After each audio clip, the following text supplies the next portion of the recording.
Hey guys, what's going on? It's Bernie with Raw Customs Designs. Today I'm just tinkering around Sunday, messing around with the interior. So this was gray. You guys know that from the Impala SS level of trim. This one came out of my Caprice that I have over yonder. Everything in it's got the wood trim. So I'm gonna switch it all to the wood trim. I like it. So we'll be switching this out. And then I know the dash piece will have a piece trimmed out in the wood grain. So for starters, we're just going to do the switch panel for the doors. So I've removed this one. I've already done the other one, obviously you saw that. But the one in the Caprice had some missing parts to it. So I got to switch everything over, which that's fine. Simple enough. So here's the gray one and the wood trim one. So obviously you can see this piece is missing. It's still in the car. And then it's missing the knob for the seat. So we'll switch those over and I'll show you what it looks like when it's done. So it looks like in the back, this piece just clips in and out. So that's super easy.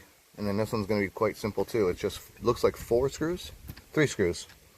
And it switches the whole thing out. So simple enough. And be right back. Alright, so I got the piece out of the Impala one. No, actually this is out of the Caprice. And you can see it's got a crack in it. It's damaged, so this piece is just going to get put aside just in case I need something off of it later. Or if somebody wants to buy it, I'm willing to sell it. But you have to remember the inside's cracked. So, I mean, you get what you get. Alright, and now the wood grain ones all put back together. All the switches are in. Everything's screwed in. No broken clips. Looks good. You can tell somebody had tape on it before. That's because the other one that's in the Caprice was the clips are broken on it. And then here's this one.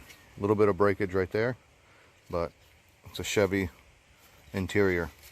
They're known for their cheap plastic, so that is what it is. So I'm going to hold on to this one too. This I may sell. So if anybody needs it, hit me up and we'll work out some kind of deal. You're getting nothing with it though. You're getting just the plastic piece. Thanks. Alright. Let's go check out that Caprice part that was broke.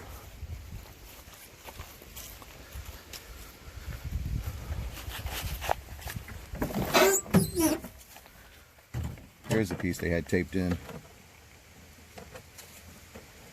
which actually the clip pieces are there. I don't know why they had it taped in. They must not know how to put it in, but you can see all that's missing, so that's garbage. But like I said, we'll hold on to that.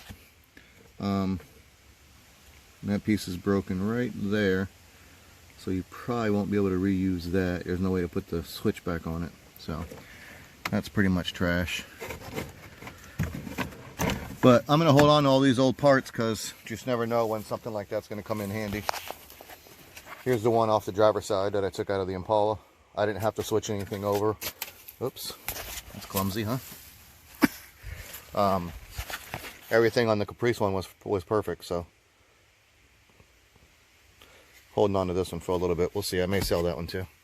But you can see the wood grain on the dash. I'm going to switch that over. Wood grain on the trim on the handles there, switch that over. I don't even know what's in the back. Yep, wood grain back here also looks good.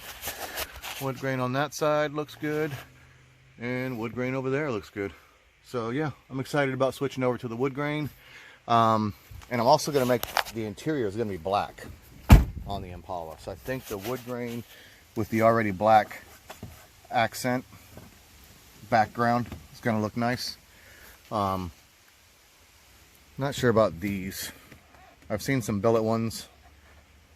Probably go with that. We'll see though. I don't want to go too crazy. I want to keep it, you know, fairly stock looking, but I want it to be clean.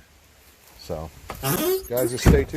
All right, Raw Customs. So I'm taking off the wood trim on the doors also right now. I figure while I'm doing the switch panels, I can do this too. So I already got that one off. Super simple. You got screw there, screw there, screw there. And then it's just got a clip there.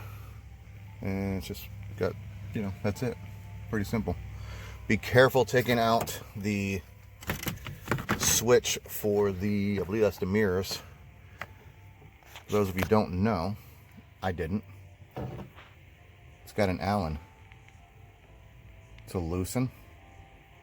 And I did not see that right away. So mine broke. So I'll be epoxying that back together. This is why you gotta be careful with these older and Chevy plastics, because very brittle.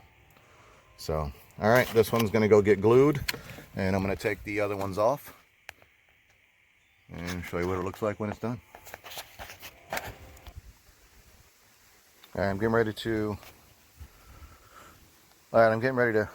epoxy this piece back on. So I'm using some Gorilla epoxy, a Q-tip to mix it and to put it on there so I don't make too much of a mess. And then she should be good. All right, as you can see, you don't need a lot. That's actually way more, but you got to get enough out there so you can mix it and get it even. But it's on there. I put it on the inside cracked edge, not inside, but on the edge that's broken. And then once I had it on there, I just applied a little to the outside. Try to help keep it in place. So I'm just going to let this sit for a while. I'm not worried about putting this one back in. The car's not even on the road yet, so it doesn't even matter. So while I'm waiting on this to dry, I'm going to go remove the other ones, be a little more careful, and get them in the Impala. Alright, got them all four out, all four doors, and look what I found. Passenger side, front, it's broken. But I've already pushed it back together. I think if I can epoxy that also, that you won't even be able to tell. So they're all out. Next, epoxy that. While that's drying, I'll be putting these two back in. Alright, so upon further inspection while disassembling, you really actually should be taking this entire door panel off to get these off. Those are plastic welded in. Though most of these were already loose. This one up here was still good. But yeah, it's supposed to be plastic welded in. So what I'm going to do is I'm just replacing them for now, putting the wood grain ones in here. And then when I go to dye the entire panel, then I will secure it from behind like it's supposed to be. Not sure exactly how yet. I'm going to have to do some investigation and some research on the best way to get that to stay. Because if you, once I show you the other side, I'll show you right now. If you don't plastic weld it back on or secure it the proper way, it's going to leave gaps. See that gap? You can tell because right there, it's supposed to be a plastic weld, which will push that in and will pull the panel out.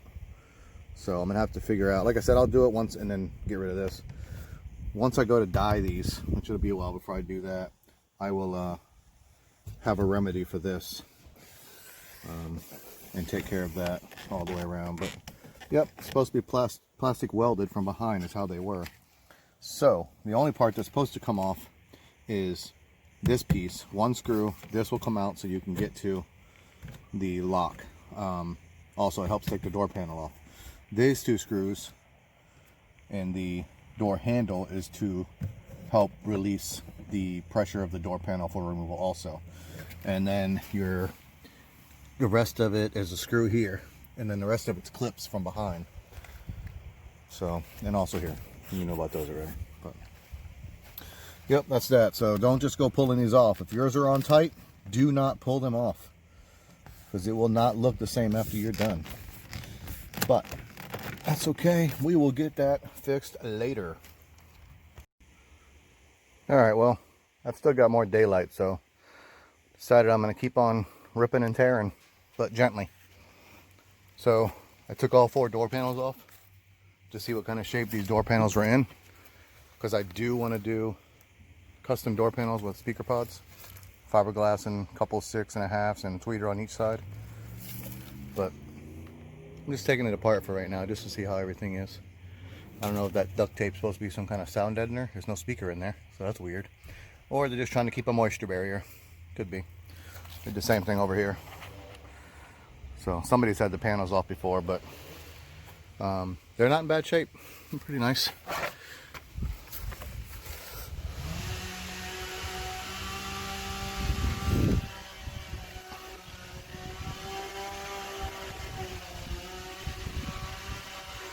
Definitely need some more clips. As you guys know, taking these things apart, those clips are horrible.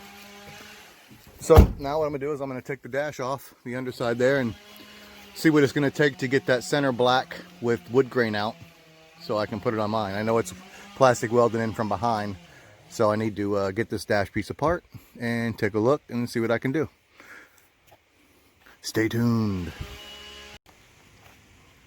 All right, I got the dash off, and boy was I wrong. It is not plastic welded from the inside. Been a while since I've worked on one of these. That is a plastic mold. So that's not happening. Especially since somebody's drilled a hole there, hole there, hole there, hole there. I don't feel like fixing all that. So what I did see was somebody makes a double din kit, and I thought I saw a piece of wood grain trim available for that. So I'm going to investigate that instead, because I do want to put a double din in. So yeah, this will be sold as is with the holes. So if you need it, holler at me, make me a fair offer. It's got a couple holes in it, but none of the plastic's cracked on it. It's all good. It's there. It'll even come with the ashtray. So let me know. So super excited on how the wood grain's turning out. That side's done. That side's done until we do some dye for the doors, turning them black. Front, waiting for that epoxy to dry. I'm gonna give it overnight. That way I know it'll definitely be good. That other side is cracked, remember? This side, the mirror piece. I didn't see the Allen tightening bolt there, and I took it out and it cracked it. So I had to epoxy that back. But I'm really excited. A little disappointed in the dash, but that's okay because I was going to switch that anyway to a double din. But that's just going to have to come later. All right, so there it is. A little bit about me before I go. Spent 15 years doing car audio installation down in Florida. Now up here in Maine, I started my own company doing it, and it did okay. But up here in Maine, the part I'm in, it doesn't seem to be too much concern about stereo. Not too many people really care about upgrading their stereo. I've had a couple of customers that are die-hard audiophiles, but mostly what I do is remote starts, and that's fine because that's where the money's at anyway. So, but that's my work truck. It's basically a traveling toolbox, and I'll go in a 2-hour radius from where I live, and yeah, I love doing it. It's a passion. I've added vinyl decals to my repertoire, laser engraving. I got a laser machine. I've got a 3D printer, and I pretty much try to do everything I can. So I can't wait to see if there's some special parts custom make for this Impala. Should be fun. But that's the work beast. Nothing special, just a 6-cylinder Dodge. And she gets the job done though. Of course I had to upgrade the stereo system some. Double din. TV in the back. And switches for the fog lights. And I had a light bar at one time, but just didn't like it. Upgrade the speakers. Got an Alpine mini amp behind the radio. Sounds alright. Nothing special, no subs or nothing. But, yep. So that's a little bit about me. And yeah, so please subscribe, like, comment. Let me know what you would do or wouldn't do. If anybody's got a picture of a black interior with wood grain and an Impala or a Caprice, send them to me. hit me up and we can connect on Facebook or Messenger or something so I can check them out. All right, thanks for tuning in. Remember, Facebook, Instagram, Twitter, YouTube. Share, like, subscribe, and let's talk about it. Thanks again. Remember, Raw Custom Designs. See you later.